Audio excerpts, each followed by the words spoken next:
Hello, everybody. This is Toto with the Daily Dunes. Today we have the pleasure of speaking with the new Coachella Mayor, Frank Figueroa. Frank, it's a pleasure to meet you. Nice to meet you, Toto. Thank you for taking the time to sitting with us and having this conversation with us. Of course. We want to bring you on today just to have a conversation with you, for you to introduce yourself to us, to the residents of Coachella, and see where you want to take this city and your plans for the future. Yeah. Well, thank you for taking allowing me to sit down with you guys and reaching out to me and, just taking the time to chat and converse about myself and also what I see about the city of Coachella. So a little bit about myself. I actually grew up on a farm.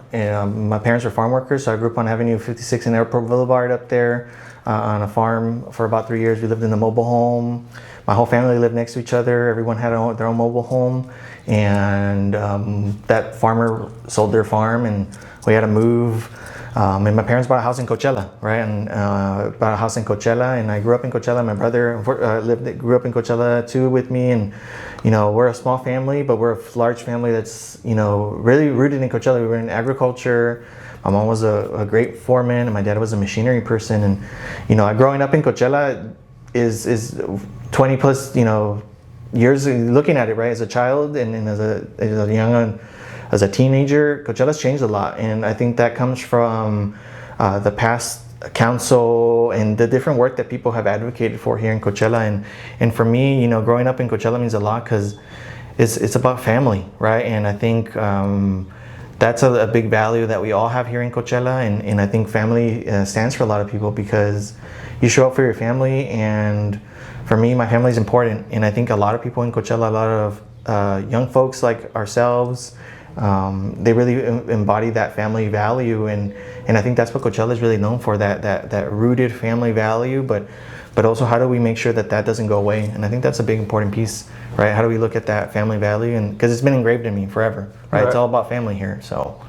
Yeah, 100%. It is, and that's how Joseph and I feel about this community, and we love it, and that's why we're trying to incorporate ourselves into this new world, the Daily Dunes. We never thought that we'd get into politics, but here we are now. We're very interested in what's going on, and having you now as a new mayor, we're very interested in getting to know you. And now that I have this platform, I feel the responsibility to come and sit down with you and introduce yourself to the residents of Coachella, to be able to understand you, be able to trust you, and see where your mind is at regarding the city, because we've had a not a good record of mayors in our city. Yeah, and I think that's it's factual, right? And you're stating the facts, and I'm coming in at a time where there's a lot of ongoing stuff, and but I think that's part of the job, right? Like, I wouldn't have taken the job if I'm not ready to feel that I'm ready to do this. And I think part of any public official, it doesn't matter if you're a city council member, state assembly person, access to people, you got to be accessible, right? And but also you got to be accountable, right? And I think that's part of our job. And if I got to be accountable now with what's happened and how we move forward, right? And I think that's how I see my role right now. Walking into this is a lot of stuff has transpired. There's a lot of stuff still going on. So I kind of have to, buckle up my laces and we're going for this 5K run, right? Trying to use an analogy there. And I think that's the big piece is we got to come together as a community, and there's a lot of pieces, right? And there's a lot of moving pieces, and trust is a big piece that I think is lost here. Right, and that's beautiful that you're saying that, because it shows again accountability and wanting to move forward with the city and not hiding away and saying, "Oh, this is not my problem. I wasn't here when this was happening, or I wasn't in office when this was happening, so I don't have to deal with this." And instead, you're saying, "This is what I signed up for. This is the problems at hand, and we're going to take them head on." Speaking of which, how do you feel about the way you were sworn in?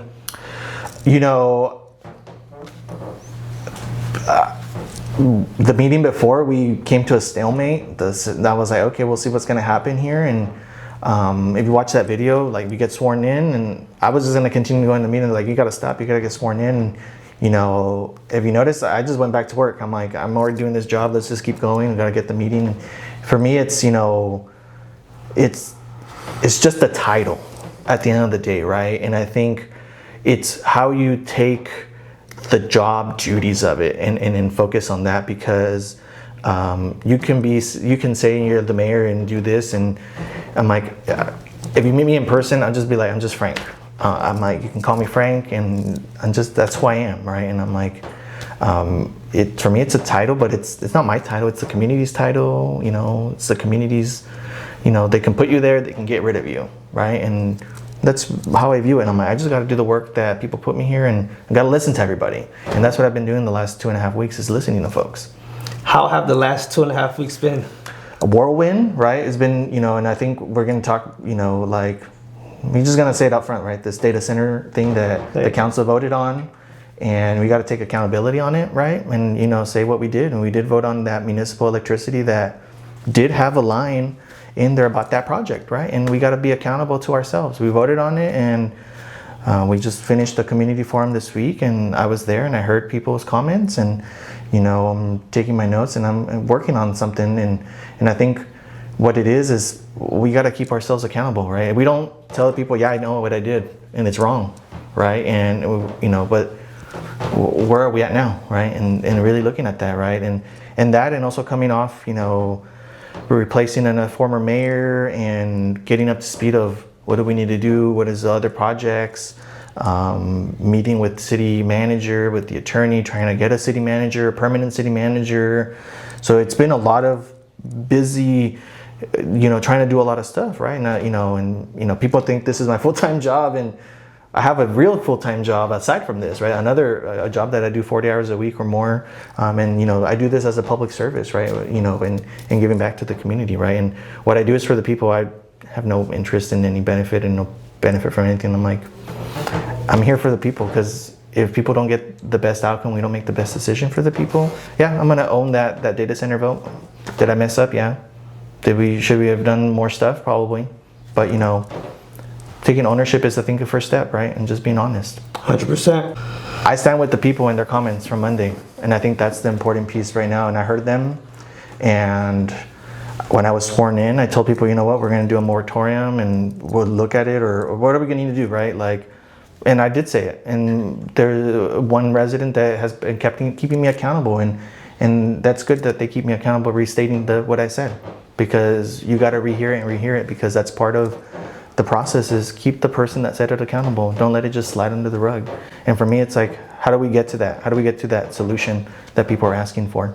And then if I was a wizard and I can just snap my fingers, it'll all go away, right? Like, be like, okay, let's not do this. But, you know, we gotta be careful, right? Like how we proceed, right, with the things, right? So I think that's, you know, for me, it's like listening to the residents and knowing that, you know, I have to make sure that I do the right thing for them. Right. Because I live here, you live here. What is this gonna do to, like, everybody, right, long term? But 100. The first step is owning what I did.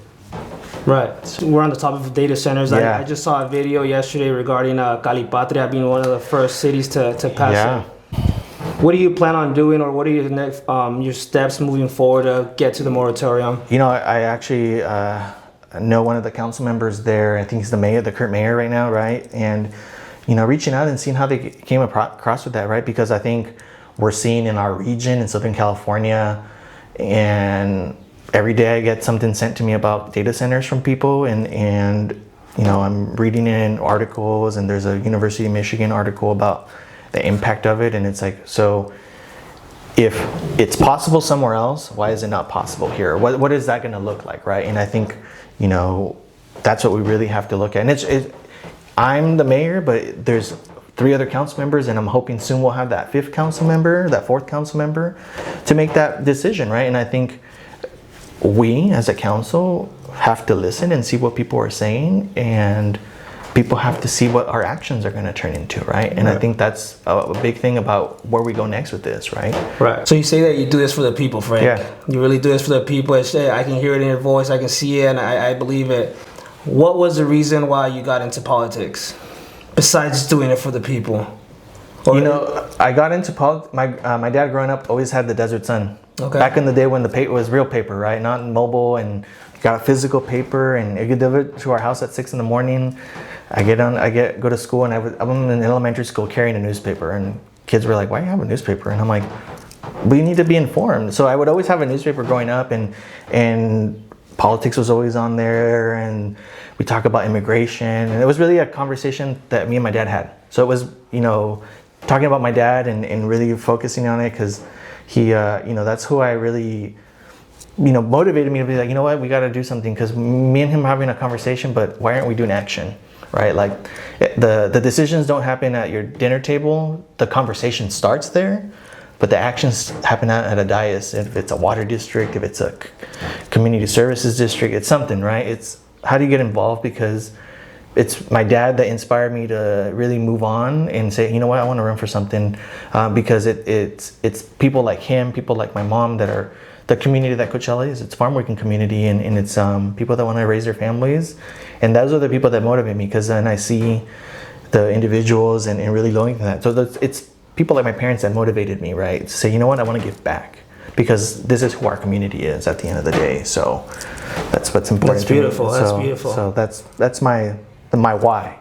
That's beautiful. So. Yeah, that's exactly why we're here too. Same thing. We're able to try to give back to the community in our own way, keep everyone informed, keep everyone in the loop of everything, and try to keep everyone intact. And more than anything, a community, because we do see a lot of division.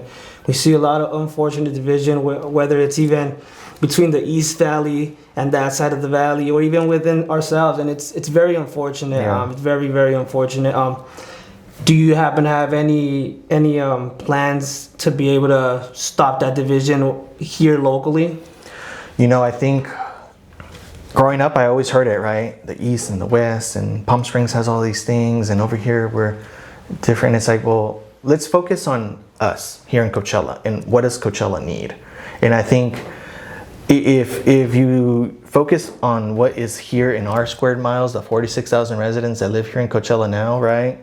That's where we really need to focus on what are their needs. And I think the division has to stop within the city first, right? And I think we need to focus on what we need. And I can't solve all the problems. I'm not an expert in certain areas, but I think when we look at nonprofit groups and how do we create that partnerships that might have gotten lost over the last couple of years, and how do you rebuild that? And I think that's how it starts, because sometimes nonprofit groups, we have really strong ones here, especially downtown and all that kind of stuff. How do we use them to help recreate community and use them as different items? So I think that's a big piece, is what does the community want first before you start comparing? Because every city's in a different state and every different items, and when we start comparing, yeah, we can say they have this, we have that. Okay, well, what do the residents here want?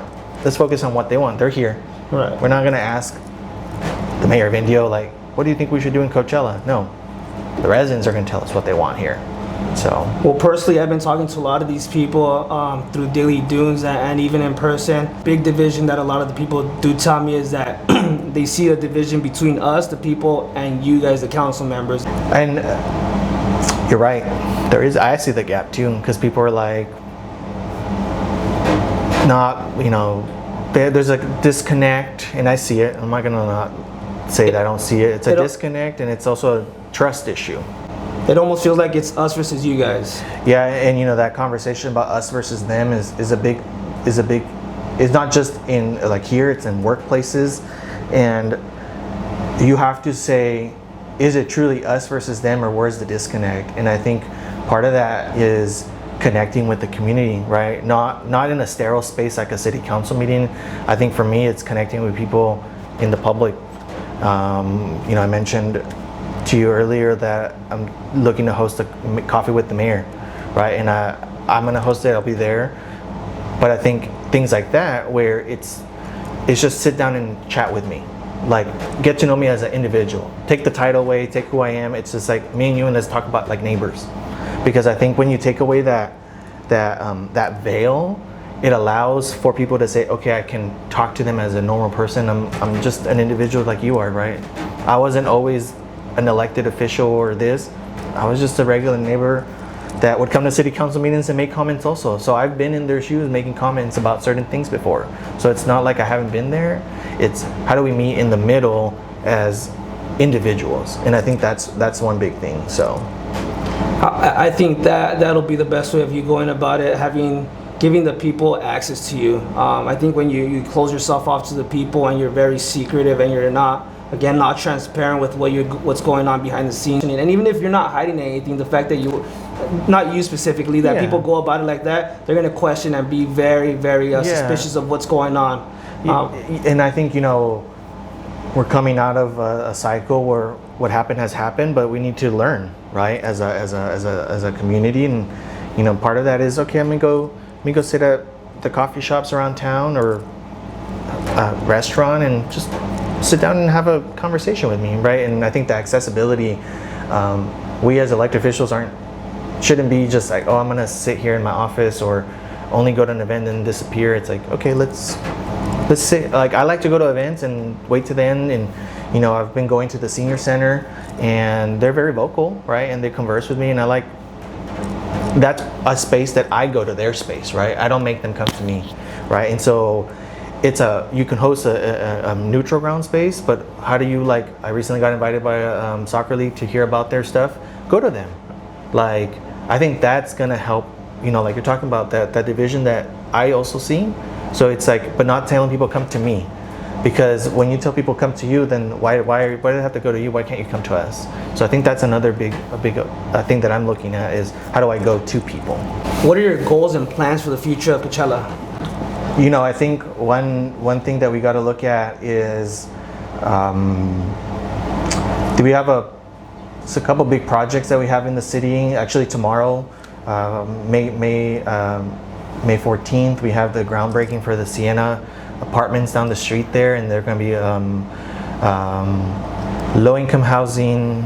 They're going to be apartments for seniors, and they're only for seniors. And looking at projects like that we need to finish. I think the big thing is, there's a lot of money at play right now that we have grants for, and the city needs to keep going with that. Like, we can't stall.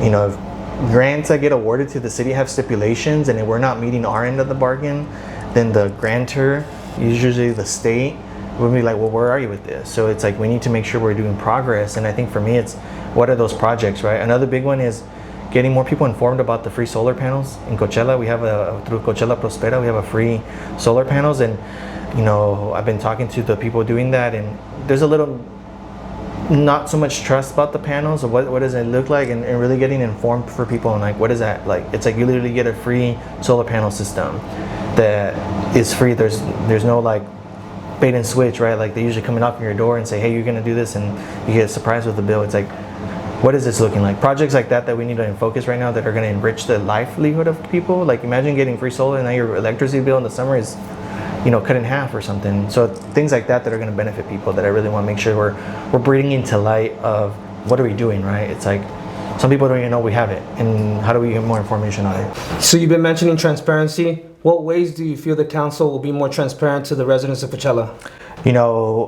It's social media is big, right? And so, yeah, we've been doing some posts as a city, but I think stale posts don't do anything. The work you guys do in Daily Dunes, and I love it, because you live, you're present. People want to hear people's voices, not just a picture and a poster. And I think, how do we create more of that branding of, like, someone that's physically there, not just here's the poster and scan a QR code. It's for that on a more communicate face one, but also for myself.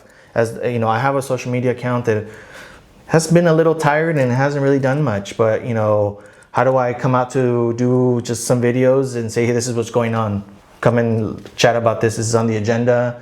I've seen other council members in other cities do that, and I think that's something that I can step my game up and be just more transparent that way. Just sitting down doing a 1 minute, 36-second or 1 minute video recording, like, this is what's going on this week at Coachella. Like, things like that, where it isn't just like, oh, this is what's going on, but you never know, right? And then you talk about, right, like, it's not visible, it's not there. It's like, so that's part of transparency. It's like coming out and saying, hey, we're doing this, and this week we had this week we had that. Some council members do better at doing social media like that, but I think what people want is a video. And I think video and actually seeing the person is social media will capture more stuff and make sure that people can give you their input, because there's other methods of getting comments. 100%. Using different communication modalities, especially as you as a council member, is I think very needed. And again, I would think close the gap between us and you, and we'd see you more as what you want to be known as a person, as Frank, and not just a mayor, a title, because then we'd be able to have access to you and see who you are. But that would be an advice from us to you. Yeah. that it would be great for you to use. And if you need a social media team, we got the best marketing team that can help you out. Yeah, and I think that's, you're right, there is a gap, and I think the humanization of that we are also people, but we also need to do the right thing. And I think that's where we're at right now, right? They're like, you can't say you want to be humanized because are you? So I understand where the whole conversation's at. Yeah. Do you plan on moving forward with that idea, or is this just something that's like you're considering it? I want to do it. I want to be more visibly active on social media, and that's something that I'm trying to just find the how, and maybe after our interview we have a conversation what that looks like and your ideas, right? As a social media person, like what do you think that best looks like? Because we have to do it. Like I'm just not gonna say, oh yeah, we should do this in an interview, and let's actually put it into play. Right. And how am I make it work? Because otherwise, can talk here for hours, but there's no what's the output? Yeah. Right. So really looking at that. Yeah. Well, we got a lot of advice for you. If you want some advice regarding the social media and the internet, we can help you out a little bit. And it's what the people, the people what they're asking you, what they want to see. And let's make sure that people get what they want. Yeah, 100%. One question that people have been mentioning too, and I've noticed ever since I've been going out a lot more lately and seeing these car crashes, going to and from them, I noticed a rise in homelessness. Yeah. What are your thoughts on homelessness, and how do you plan on addressing that problem? I think homelessness across the Coachella Valley it's a big, I don't want to use the word a problem. It's more of how do we help, right? And I think there's different resources in the Coachella Valley. The Coachella Valley Association of Governments has a homelessness program, right? But looking at how do we address the program here in our city, because we have to start in our own boundaries and really looking at what is it that they need, right? Like, do we need to create a program? Like, what is it that resources around us? And I think it's a twofold, right? It's helping them, but it's also helping part of the community, because it can become a public safety, because you never know. Like, you've seen some stories about homeless people. It's how do you make sure we're helping everything, because it's an ecosystem, right? We live in a city, and they've chosen to come here and be part of that ecosystem and finding ways to help them. I know there's resources where they help them and they find next of kin for them. I've heard stories of them getting transported back to where they were from, and their family found them, because some people are homeless because they choose to be, but then they're able to reconnect them with a family member. And so I think there's ways to do that, but how do we as a community find the way to help people? Because you come downtown and people like our water fountain, and I've seen it. Like, I always see it on social media, the Coachella sign by the KFC. Yeah. But it's like, how do we help them? Because the heat's coming. Yeah. And the heat's not going to go anywhere. And how do we navigate that? Because we do need to address it. And it's a systematic, regional thing to address. So what are we going to look at that and really say, okay, this is what we need to do? Because it isn't just about saying, oh, the sheriff's department is going to arrest somebody. That doesn't solve the problem. It's how do we get them help, right? And I think that's the real question. And I can't always solve the question. And if there's a community member that's listening, or a group, let's find a solution. How do we help this? Because there's ways to do it, and how do we partner with it to get there?